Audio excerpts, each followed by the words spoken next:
মধ্যে, পরস্পর বিরোধী উক্তির মধ্যে। আল্লাহ তাআলা মূলত এই কথাটা কাফেরদেরকে বলেছেন। ওরা আল্লাহ তাআলার ব্যাপারে ওদের উক্তি এক এক সময় এক এক রকম হতো।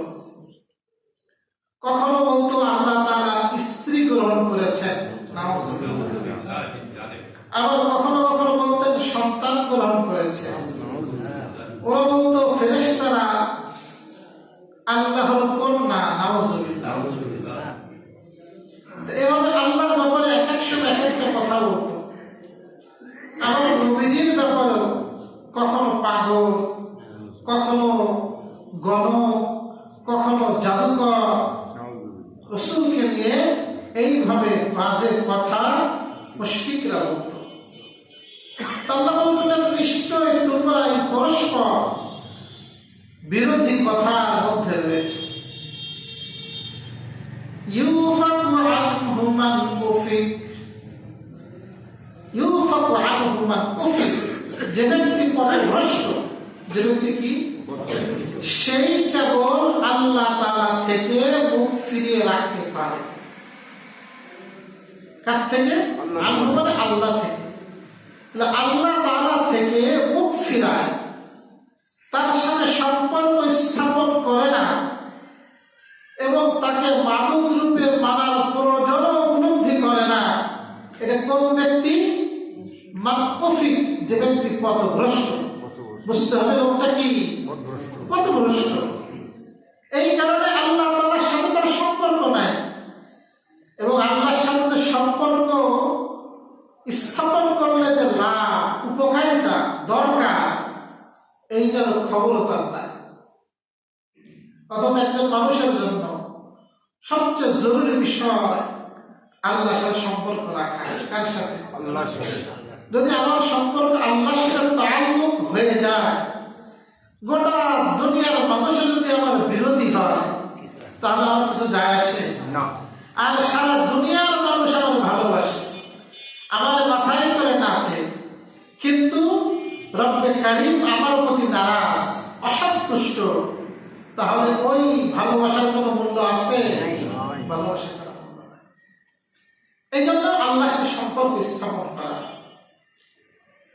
এটা আল্লাহ আমাদের জন্য বড় সুন্দর পদ্ধতি রাখছেন যে তোমরা যারা অভাবগ্রস্ত, বিপদগ্রস্ত, অসহায়, দরিদ্র, আর অস্থির হও না, তুমি আমার সাথে সম্পর্ক স্থাপন করো।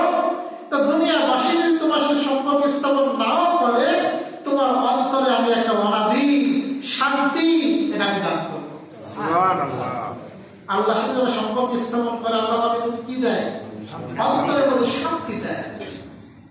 কোন মাখলুকাত ওই ব্যক্তির তখন খাদেম হয়ে যায়। এই জন্য আমাদের হাফিজ হুজুর রাহিমাহুল্লাহ বলতেন, তুমি দুনিয়ার সব কিছু পেয়েছো কিন্তু আল্লাহকে পাওনি, তাহলে তুমি কিছুই পাও। দুনিয়া সব কিছু পেয়েছো কিন্তু আল্লাহকে পাওনি, তাহলে তুমি কি পাওনি? কিছুই পাওনি। আর এর উল্টা হলো, যদি আমি আল্লাহকে পেয়ে যাই, দুনিয়ার কোনো কিছু যদি নাও পাই, তাহলে আল্লাহর ভরসায় আমার আর প্রেশারে কিছু নাই, আমি সবকিছু পেয়ে গেছি। আপনার মনে হয় আল্লামা জালালউদ্দিন রুমি রাহিমাহুল্লাহর কথা শুনেছেন না? নাম শুনেননি মনে হয় না? আল্লামা জালালউদ্দিন রুমি অনেক বড় বিখ্যাত বুজুর্গ। এই জালালউদ্দিন রুমি রাহিমাহুল্লাহ ওই জামানার জগৎ বিখ্যাত বুজুর্গ ছিলেন, মাসনাবী শরীফের লেখক। ওনার শায়েখের নাম হলো শায়েখ শামসুদ্দিন আত-তাবরিজ, শামসে তাবরিজ সংক্ষেপে বলে। ওনার শায়েখ। তো একদিন উনি ওনার খানকায় মসজিদ সংলগ্ন শায়েখ আসছেন জালালউদ্দিন রুমির কাছে। আসার পরে জালালউদ্দিন রুমিকে বলতেছেন, জালালউদ্দিন, তুমি আমার জন্য অমুক দোকান থেকে এক বোতল মদ কিনে নিয়ে আসো। কারে বলে? জালালউদ্দিন রুমিকে, যাকে ওই এলাকার সমস্ত মানুষ সম্মান করে, ইজ্জত করে, বড় বুজুর্গ রূপে মানে, তাই বলে কি আনতে? মদ কিনে আনতে সম্ভব বলে? যাদের মধ্যে আত্মমর্যাদা থাকে, লজ্জা থাকে, সেই ব্যক্তি পাক্কা যেরকম করতে প্রকাশ্যে পারবে। একজন আলেম সে মাথায় টুপি দিয়ে পাঞ্জাবি দিয়ে সিনেমা হলে চলে গেল, নাউজুবিল্লাহ, সম্ভব? এটা কঠিন বিষয়, লজ্জা থাকলে পারবে না। হাদিসের মধ্যে এই জন্য আসছে, রাসূল কারীম সাল্লাল্লাহু আলাইহি ওয়াসাল্লাম ইযা যাহাবাল মাযহাবা আবআদা আন আ'য়ুনিন নাস, আল্লাহ রাসূল যখন ইস্তেনজা করতে যাইতেন মানুষের দৃষ্টির সীমানা থেকে দূরে চলে যাইতেন, এত দূরে যাইতেন যেন আল্লাহ রাসূলকে কেউ দেখতে না পায়। আমরা সাথে না একটা মোড়ের পাশে একটু ফাঁকা জায়গা বলছি, দাঁড়ায় দাঁড়ায় হিসাব করতেছে, আমার গল্প করতেছে, আমার ভিডিও করতেছে, আছে না? এরকম করে। কিন্তু যদি কারো লজ্জা থাকে তাহলে এরকম মানুষজনের সামনে পেশাব করা, পায়খানা করা, এটা অত্যন্ত লজ্জার বিষয়। যাদের লজ্জা আছে তারা এগুলো পারবে না। যাদের লজ্জা আছে, শরম আছে, শরীয়ত মানে, এমন ব্যক্তি যদি বলেন যে যাও অমুক ব্যাংকে, অগ্রণী ব্যাংকে, সুদী ব্যাংকে তুমি পানির বিলটা দিয়ে আসো, তো ওর পানির বিল দিয়ে আসতেও লজ্জা পাবে। পানির বিলটা তো সুদী লেনদেন করে না, সে টাকা জমা দিতে গেছে বা কারেন্টের বিদ্যুৎ বিল দিতে গেছে, কিন্তু সে শরম পাবে। আরে আমরা যদি কেউ দেখি ভাবে এই ব্যাংকের মধ্যে ইজ্জতটা একবারে শেষ হয়ে যাবে। হুজুর এই সুদী ব্যাংকে কি করে, বুঝলেন কি কথা? লজ্জা মানুষকে এইভাবে বাধা দেয়। এই জন্য আল হায়াউ শু'বাতুন মিনাল ঈমান, লজ্জা ঈমানের অঙ্গ। লজ্জা কিসের অঙ্গ? অনেক মানুষ বলে কি পুরুষ মানুষের লজ্জা থাকতে নেই, এটা কি কোনো কথা? লজ্জা পুরুষেরও থাকবে, লজ্জা মহিলাদের তো থাকবেই থাকবে। বরং রাসূলের লজ্জা এত ছিল, সাহাবীরা বলে একটা কুমারী মেয়ের যত লজ্জা, এর থেকেও বেশি লজ্জা ছিল রাসূলুল্লাহ সাল্লাল্লাহু আলাইহি ওয়াসাল্লাম। এই যে রাসূল বলে ইযা লাম ইয়াস্তাহি ফাসনা মা শি, মানুষের যখন লজ্জা থাকে না, যা খুশি তাই করে, যা খুশি, ভালো মন্দ এর কোনো খবর থাকে না। এই জন্য লজ্জা কিন্তু খুব দরকার। লজ্জা থাকলে মানুষকে অন্যায় কাজ থেকে বাধা দেবে অনেক সময়। তা আল্লামা জালালউদ্দিন রুমি রাহমাতুল্লাহ আলাইহি, একটু সাউন্ডটা কমাই দিবা না?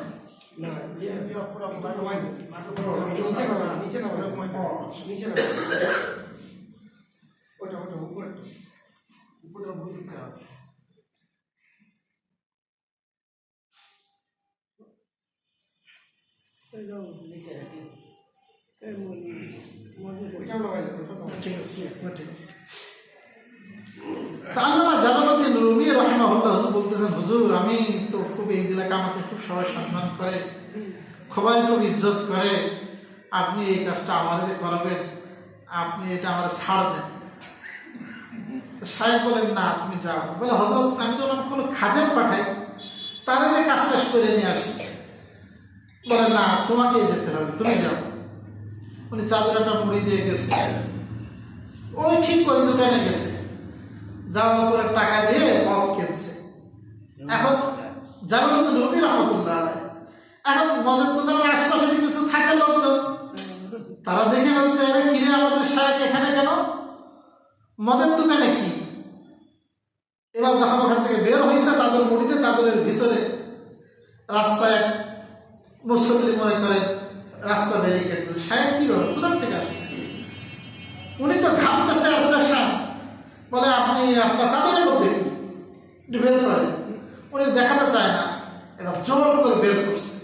এবার দেখে চাদরের ভিতরে কি বেরোয়েছে, মদের বোতল। এইমাত্র লোকজন জড়ো হয়ে গেছে। এবার সবাই বেশি কথা, হ্যাঁ, মারতে উদ্যত হচ্ছে, গালিগালাজ, যত প্রকার কটূক্তি সব করতেছে। ওই সময় বের হয়ে আসছে সাহেব, এর উস্তাদ শাইখ শামসুত তাবরিজ রাহিমাহুল্লাহ। উনি সবাই বলছে তোমরা কি করো, কি করো, তোমরা একে বকাঝকা করতেছো কেন, গালিগালাজ করতেছো কেন? বলে দেখেন এনার হাতে মদ। বলে না এনার হাতে তো মদ না, এর হাতে তো সিরকা। এটাতে কি সিরকা বোঝেন? সিরকা হলো আপনার ফল যদি একদিন রেখে দেন পানিতে ভিজায়, তাহলে ওখানে একটু ওইটার রস চুষে নেয়, ওইটা খাইলে উপকারী শরীরের জন্য। তো ফল এভাবে যদি আপনি সিরকা বানায় খান, ওর মধ্যে যদি নেশা না আসে, কি না আসে, আমাদের মাদ্রাসা অনেক ছাত্ররা করে রাত্রবেলা খুরমা খেজুর মানে কাঁচা খেজুর ওইটাকে ফালি করে এক গ্লাস আপনার পানির মধ্যে ভিজায় রাখে, ভিজা রাখলে ওটা সকালে ওটা খায়। আমরা সে বলে খেতে, ওটা খাইলে কি হয়, ওটা খুব শক্তিশালী, শরীরের জন্য উপকারী। এটাকে বলে সিরকা। তাহলে আমি তোমার হাতের মধ্যে সিরকা, তাই সবাই চেক করে দেখে সত্যি ওর মধ্যে সিরকা। যখন সিরকা দেখছে এবার ওনারা বাসায় গেছে, এবার সবাই আবার সম্মান করা শুরু করছে। হযরত আমাদের ভুল হয়ে গেছে, আমরা বুঝতে পারিনি, আমাদের একটু বড় অন্যায় হয়ে গেছে, আপনার সাথে খারাপ ব্যবহার করে ফেলছি। এবার সাহেব ওনার ধরে নিয়ে আসছে, আনার পরে বলতেছে এবার শোনো ঘটনা কি হয়েছে। ওনার সাহেব বলতেছেন আসলে কি, আমি ওই দোকানে আগের থেকে বলে আসছিলাম যে তুমি একে আমি পাঠাবো মদ কেনার কথা বলে, তা যখন মদ চাবে তোমাকে যেন মদ না দিয়ে সিরকা দেয়, এইটা আমি ওই দোকানে বলে আসছিলাম। এবার ধরছেন জালালউদ্দিন রুমি রাহমাতুল্লাহ, তাহলে কেন এই কাজ করলেন আপনি? আমার মূল বলার উদ্দেশ্য যেটা, আপনি এই কাজটা আমাদের কেন করালেন, কেন বা আমাদের দিয়ে ওই মদ কিনতে পাঠালেন, আবার তার কাছে সিরকা রেখে আসলেন যাতে করে আমি ধরে লজ্জিত না হই, কেন করলেন? শাইখে তাবরিজ বলছে দেখো, আমি এর দ্বারা তোমাকে একটা শিক্ষা দিতে চেয়েছি। আজকে তোমাকে সবাই মাথায় নিয়ে নাচতেছে, সবাই তোমাকে বাহবা দিচ্ছে, সবাই তোমাকে ইজ্জত করতেছে, তুমি মানুষের এই ইজ্জতের ধোকায় পড়ো না। মানুষ ভালোবাসে, এটার সাথে তাদের মোহ, এই ভালোবাসা তোমার প্রতি গুসা আর রাগে পরিণত হতে 2 মিনিটও সময় লাগবে না। যে কোনো কারণে এসে যেতে পারে, যে কোনো কারণে তোমার প্রতি তারা নারাজ হতে পারে। এখন তারা আজকে তোমার মাথায় তুলে নাচতেছে, কালকে যদি এভাবে তোমাকে গালিগালাজ করে, তোমার খাতটা যদি বরবাদ করে দেয়, ধ্বংস করে দেয়, বলে তুমি এইতে প্রেশান হও না, বরং তুমি মানুষের এই ভালোবাসায় ধোঁকা খেও না, বরং তুমি সম্পর্ক স্থাপন করো তোমার রবের সাথে। কার সাথে? তোমার রবের সাথে সম্পর্ক স্থাপন করো, আল্লাহর সাথে মহব্বত সম্পর্ক করো। বলে আল্লাহর সাথে যদি মহব্বতের সম্পর্ক করো, বলে দুনিয়ার মানুষ যদি তোমাকে সিসি করে তখন তোমার কোনো পরোয়া লাগবে না, কারণ তোমার দিলের মধ্যে ঠান্ডা লাগবে যে আমার রব তোমার মধ্যে খুশি আছে। সুবহানাল্লাহ। প্রিয় ভাইরা আমার, তাহলে আল্লাহর সাথে সম্পর্ক ছিন্ন করে পথভ্রষ্ট ব্যক্তি ছাড়া আর কেউ না। এই জন্য আমাদের কাজ হলো সবসময় কার সাথে সম্পর্ক রাখা? আল্লাহর সাথে সম্পর্ক রাখা। কোন কাজ করলে আল্লাহ নারাজ হয়, কোন কাজ করলে আল্লাহ খুশি হয়, সেই কাজগুলো শুনে শুনে জেনে জেনে আমল করার চেষ্টা করা। আল্লাহ কিসে ভালোবাসে? আল্লাহর ভালোবাসা আমার ভালোবাসা। রাসূলুল্লাহ সাল্লাল্লাহু আলাইহি ওয়াসাল্লাম বলেন, মান আহাব্বা লিল্লাহ ওয়া আবগাযা লিল্লাহ, মান আহাব্বা লিল্লাহ ওয়া আবগাযা লিল্লাহ, বলে যে ব্যক্তি মানুষ আল্লাহর জন্য ভালোবাসে, কার জন্য ভালোবাসে? আর আল্লাহর জন্যই দুশমনি করে, ফাকাদ ইস্তাকমালা ঈমানুহু, ওই ব্যক্তির ঈমানটা পরিপূর্ণ হয়ে যায়। ঈমান কি হয়ে যায়? পরিপূর্ণ হয়ে যায়। তাহলে আবার আল্লাহর সাথে ভালোবাসা কিসে আছে? আপনি জানেন রাসূলের মান আহাব্বা সুন্নতি ফাকাদ আহাব্বানি, যে ব্যক্তি রাসূলের সুন্নাতকে ভালোবাসে, আল্লাহর নবী বলেন ওই ব্যক্তি আল্লাহকে ভালোবাসে। কাকে ভালোবাসতো? মান আহাব্বা সুন্নতি ফাকাদ আহাব্বানি, ভুল কইছি, মান আহাব্বা সুন্নতি ফাকাদ আহাব্বানি, যে ব্যক্তি সুন্নাতকে ভালোবাসলো ওই ব্যক্তি আমি নবী মুহাম্মদকে ভালোবাসলো। আমার আহাব্বানি কানা মাই ফিল জান্নাহ, আর যে ব্যক্তি আমাকে ভালোবাসলো ওই ব্যক্তি কিয়ামতের ময়দানে আমার সাথে জান্নাতে থাকবে। সুবহানাল্লাহ। তাহলে আল্লাহ তাআলা কোরআনে বলেন, কুল ইন কুনতুম তুহিব্বুনাল্লাহ ফাত্তাবিউনি, যদি তোমরা আল্লাহকে ভালোবাসতে চাও তাহলে আমি নবীর অনুসরণ করো। কার অনুসরণ করো? নবী। তাহলে নবীর অনুসরণ করা ছাড়া, সুন্নাতের অনুসরণ করা ছাড়া, আল্লাহ তাআলার